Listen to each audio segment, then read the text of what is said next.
Olá, boa noite, a paz a todos. Chegando para a leitura de um versículo da Palavra de Deus, encontramos no livro do profeta Ageu, capítulo 1, versículo de número 5.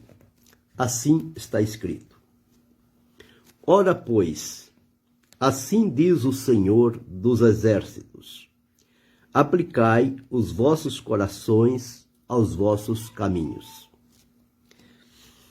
Aqui encontramos uma advertência de Deus para o povo de Israel, o seu povo, que depois do primeiro cativeiro, e eles tiveram o babilônico, o Senhor Deus livrou-os daquela condição e havia necessidade de que eles retornassem a Jerusalém para a reconstrução da cidade, do templo, do culto, da adoração a Deus.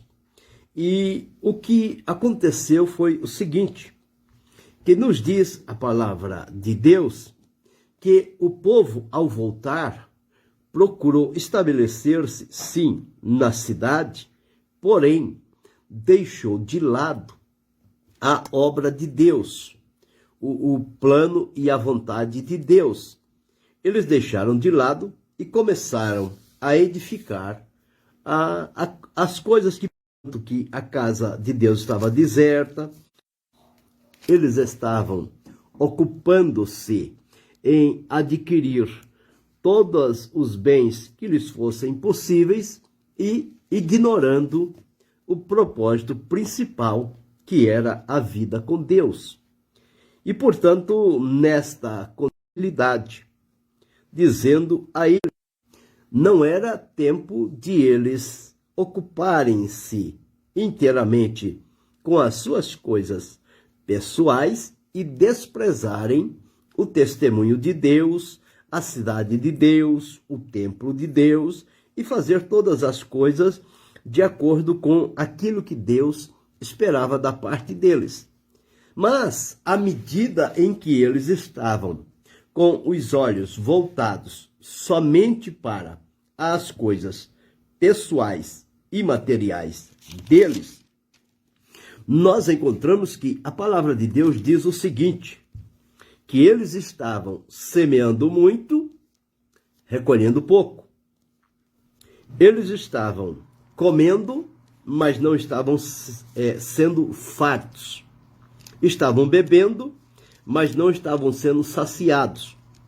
E a roupa deles não estava mais quase nada, porque certamente eles estavam em desacordo com a vontade do Senhor. E, portanto, Deus, que é soberano sobre tudo e sobre todos, inclusive sobre a terra, sobre a semeadura, sobre a semente, sobre a água, sobre a vestimenta, sobre o trabalho, tudo isso está no controle de Deus. Uma vez que este povo estava nesta condição, ignorando a vontade de Deus e a sua obra, o Senhor Deus, então, moveu a sua mão e eles começaram a sentir a condição em que eles estavam vivendo agora. Parece que quanto mais trabalhavam, quanto mais queriam produzir, menos resultados eles alcançaram.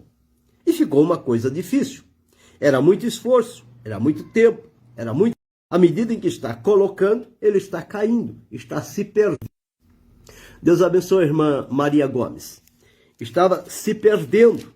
E isso não estava, eles não estavam se dando por avisados com esta condição que eles estavam atravessando.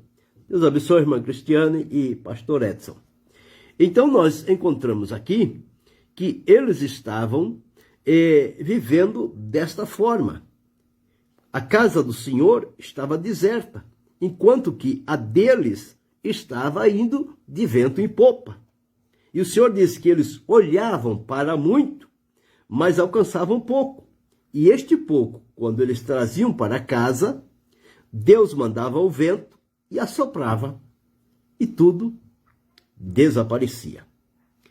Então, que situação lamentável era esta: era o momento de, em primeiro lugar, ao retornar para a terra, de onde eles foram levados como cativos para a Babilônia, e agora cumpriu-se o que havia dito Jeremias: quando completasse 70 anos, Deus os visitaria e faria eles voltarem para Jerusalém. Chegou este tempo. Só que, ao invés de eles procurarem primeiro a coisa principal, que era a vontade de Deus, a acertar a vida com Deus, porque em primeiro lugar está a condição espiritual. Quando se resolve diante de Deus a condição espiritual, todas as demais coisas, por outra fonte, por outra área, e desprezando a área espiritual, a área da comunhão com Deus. E se a vida com Deus não está certa, se não está levantado dentro do coração do ser humano um altar de adoração unicamente a Deus, um comprometimento com a aliança de Deus para se colocar nas mãos do Senhor e deixar que Deus faça deles instrumentos nas suas mãos, se isto não acontece, tudo quanto eles estenderem a mão por alcançar, eles vão ser frustrados, eles vão ser impedidos, eles vão encontrar dificuldades. E foi exatamente o que aconteceu aqui no tempo de Ageu, porque a palavra diz que os céus retêm o orvalho e a terra retém os seus frutos. E olha o que Deus disse: e fiz vir a seca sobre a terra, e sobre os montes, e sobre o trigo, e sobre o mosto, e sobre o azeite, e sobre o que a terra produz, como também sobre os homens, e sobre os animais, e sobre todo o trabalho das mãos.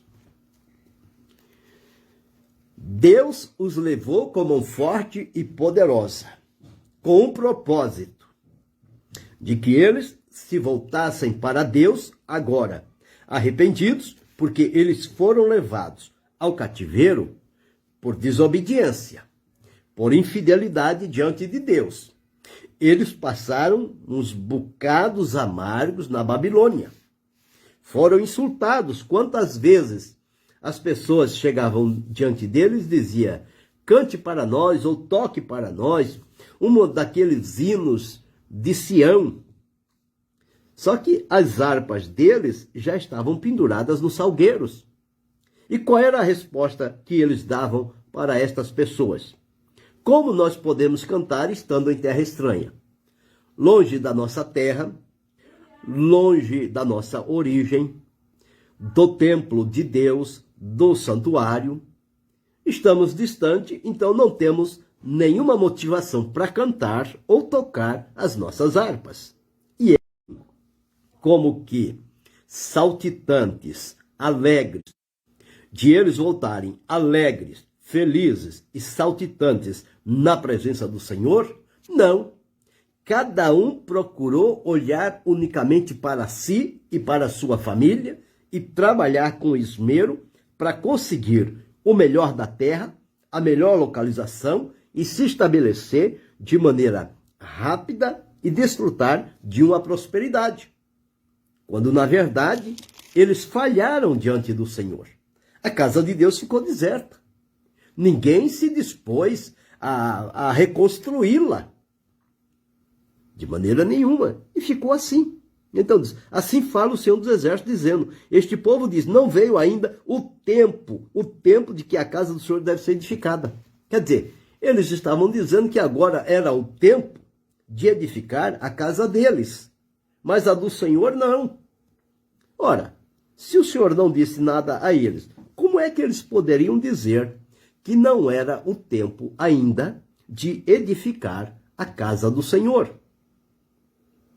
Então, quando nós encontramos isso, nós observamos que isto é uma prática comum do povo: negligenciar desprezar, desvalorizar a obra de Deus. Procurar fazer com que somente aquilo que seja do seu interesse pessoal ou familiar, então naquilo emprega todo o esforço que se for necessário. E, inclusive, muitos, às vezes até em nome da obra de Deus, querem angariar bens para si. Mas quando se trata obra de Deus, não levantam uma palha sequer. E a obra de Deus fica sofrendo. E ela fica deserta. Por que foi que Jesus disse, rogai ao Senhor da seara que mande ceifeiros? Poucos são os ceifeiros. Se nós olharmos o número de pessoas que dizem ser cristãos, convertidos a Cristo, este número admirável seria suficiente para levar adiante a obra do Senhor, como no tempo de Jesus. E por que então ele diz que os obreiros são poucos? São poucos aqueles que realmente dedicam-se para fazer a obra de Deus. Como Jesus disse, buscai primeiro o reino de Deus. Primeiro nós procuramos acertar a nossa vida com Deus, entender o propósito de Deus para a nossa vida, nos colocar à disposição diante de Deus para fazer a sua vontade dentro do tempo e no espaço que Ele nos der, no lugar que Ele nos der. Quando nós fizermos assim, não há necessidade de nos preocuparmos com as nossas coisas próprias e pessoais. Porque à medida em que nós estamos nos dedicando inteiramente em fazermos a obra do Senhor, o Senhor Deus, Ele cuida de cada um de nós. Porque a palavra de Deus diz, Ele sabe o que é que nós necessitamos. Então não há necessidade de a gente abrir mão de servir a Deus, de ser um instrumento nas mãos do Senhor e correr atrás da prata, do ouro, da propriedade, dos bens, das riquezas. E se houver tempo, a gente faz a obra de Deus. Então nós encontramos aqui que o primeiro lugar é um compromisso com Deus. Quando nós nos comprometemos com Ele, Ele vai nos dar um trabalho, Ele vai nos dar aquilo que precisamos, Ele vai cuidar de cada um de nós e da nossa família, e a obra dele vai prosperar também. Por quê? Porque as coisas vão trabalhar em sintonia com a vontade de Deus. E aqui o que foi que Deus disse para este povo do tempo de Ageu? Ora, pois, assim diz o Senhor, aplicai os vossos corações aos vossos caminhos. Eles precisavam observar qual estava sendo o procedimento deles diante de Deus.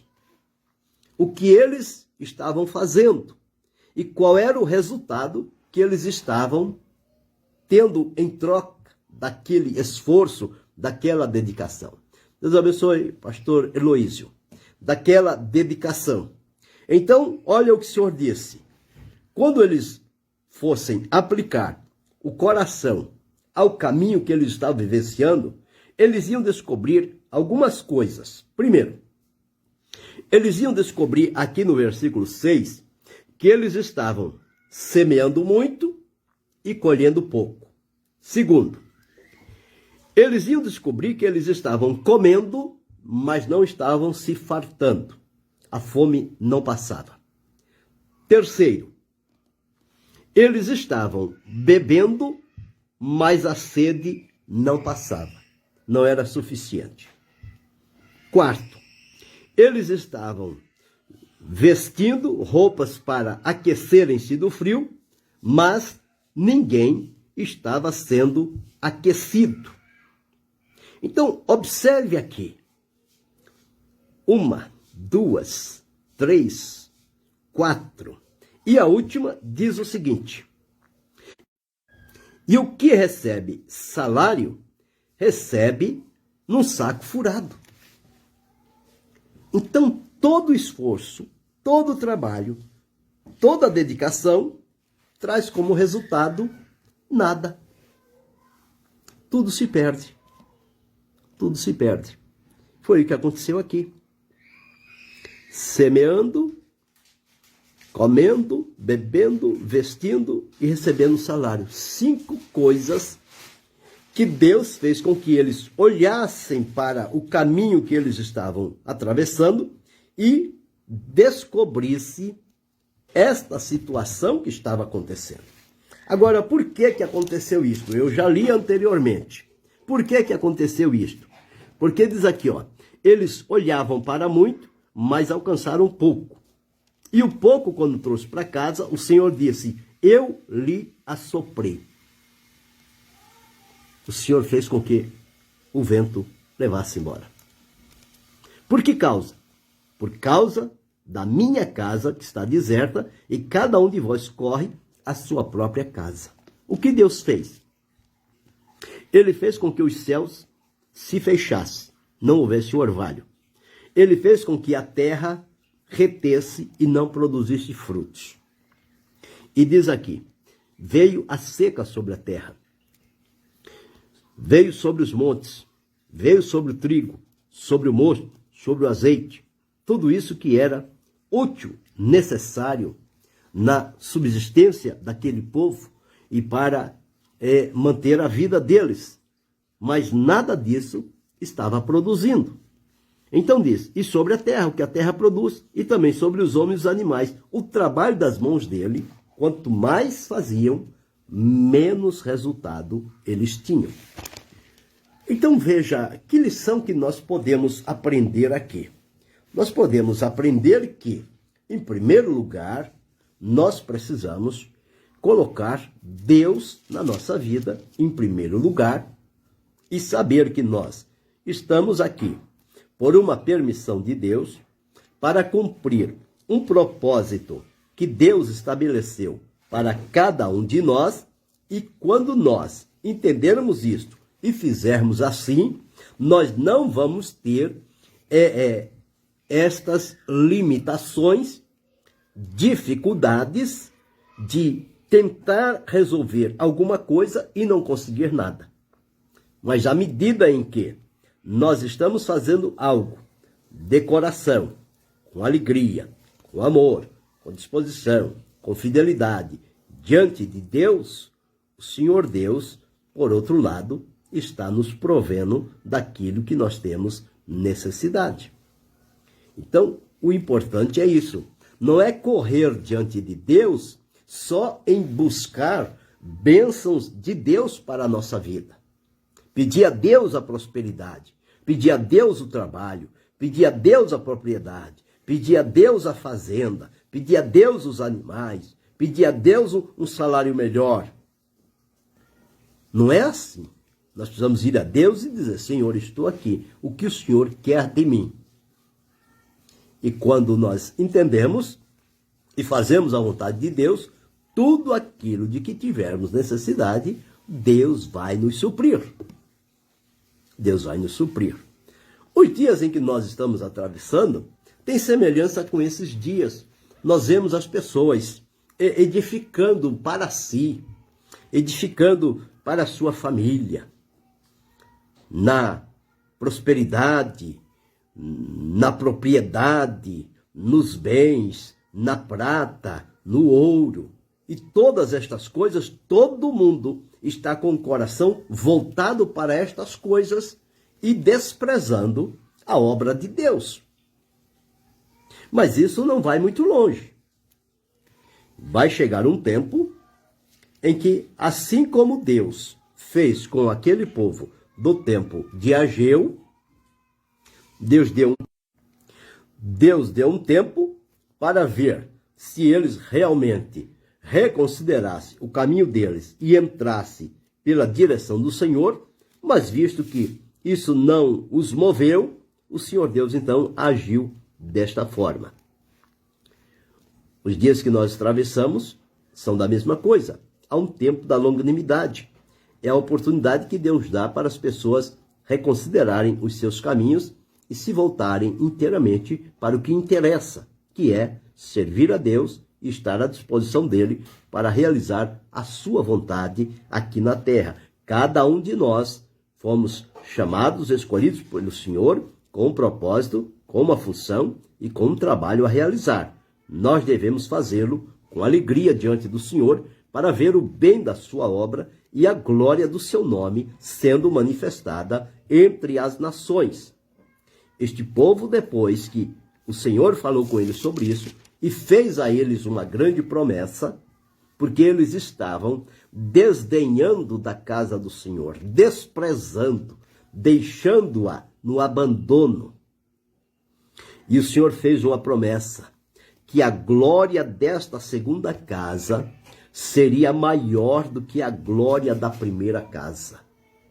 Embora esta segunda casa não seria tão riquíssima em prata e ouro como foi a primeira casa.